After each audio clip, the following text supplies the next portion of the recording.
और उसकी दुकान पर 3 नौकर थे। मोनू, तुम अपने घर गए थे ना? तुम्हारी बहन की शादी कैसी रही? बहुत अच्छे से हो गए मालिक। अगर आपने पैसों की मदद नहीं की होती तो पता नहीं क्या होता। ये तो सब ऊपर वाला करता है, मैं तो सिर्फ जरिया हूँ। रामचंद्र बहुत दयालु था और सबकी मदद किया करता था। मोनू भाई, सेठ जी कितने अच्छे हैं। मुझे भी माँ के इलाज के लिए कुछ पैसे चाहिए। मदद नहीं, बस एडवांस दिलवा दीजिए ना। अरे तुम खुद ही कह दो ना सेठ जी से, सेठ जी मना नहीं करेंगे। सबको इतनी आसानी से पैसे देते हैं? जरूर इस सेठ के पास बहुत ज्यादा पैसा है। अगर मैं कभी कुछ चुरा लूं तो इस सेठ को पता भी नहीं चलेगा और मैं माला माल हो जाऊंगा।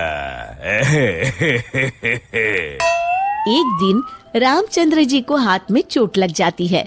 उनका हाथ सूज जाता है तो वो अपनी हीरे की नई अंगूठी उतारकर दराज में रख देते हैं और भानु वो देख लेता है। अब तेरी किस्मत बदलने वाली है भानु बेटा। अगर ये हीरे की अंगूठी तेरे हाथ लग गई ना तो ये लहंगा चोली के चक्कर में नहीं पड़ना पड़ेगा।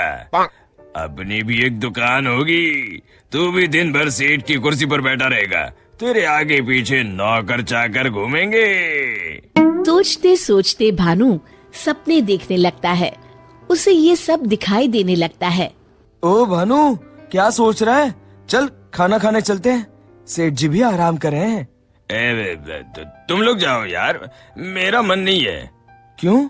तेरी तबीयत तो ठीक है ना? हाँ भाई, मेरी तबीयत एकदम दुरुस्त है, बस कुछ करने का मन नहीं है।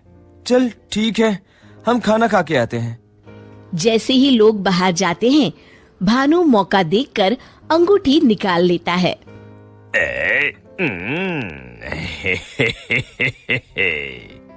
शाम के समय।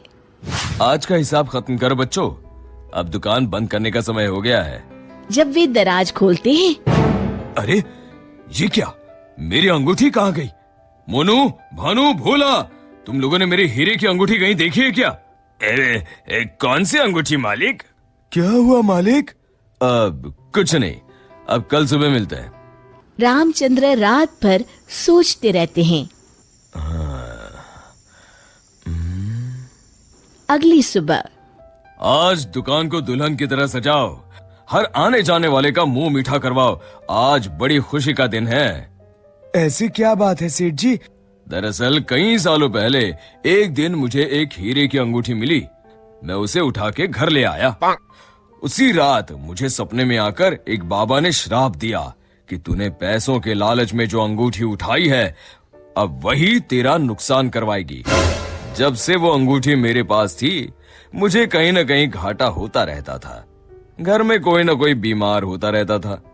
पर कल वो अंगूठी किसी ने चुरा ली और वो चोर अंगूठी के साथ साथ श्राप भी ले गया। पर अगर ऐसा ही था तो आपने वो अंगूठी फेंक क्यों नहीं दी सेठ जी?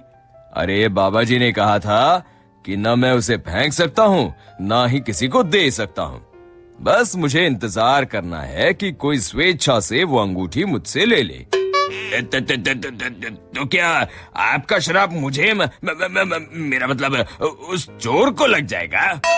बिल्कुल। अब वो बेचारा ना अंगूठी फेंक सकता है, न किसी को दे सकता है। वैसे एक उपाय है। क्या उपाय सेठ जी? अरे तुम्हें क्या करना भानु भैया, अब चोर जाने और उसकी किस्मत। तू चुप कर, मैं तो ऐसे ही जानना चाहता हूँ। हाँ, क्यों नहीं, क्यों नहीं।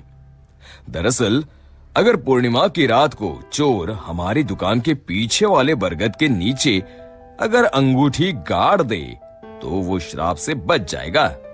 तो आपने क्यों नहीं ऐसा किया सेठ जी? तू मेरी जान ले ले। अरे भाई, मुझे ये उपाय अभी पता चला। कल पूर्णिमा है, कल मैं उस अंगूठी को गाड़ने वाला ही था। लो, कर लो बात, अब तो चोर गया काम से।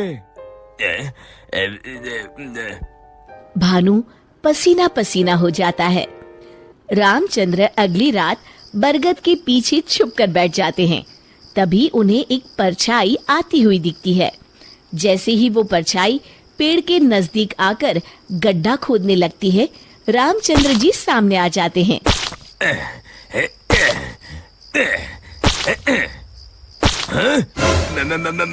मर गए रे। मुझे माफ कर दीजिए सेठ जी।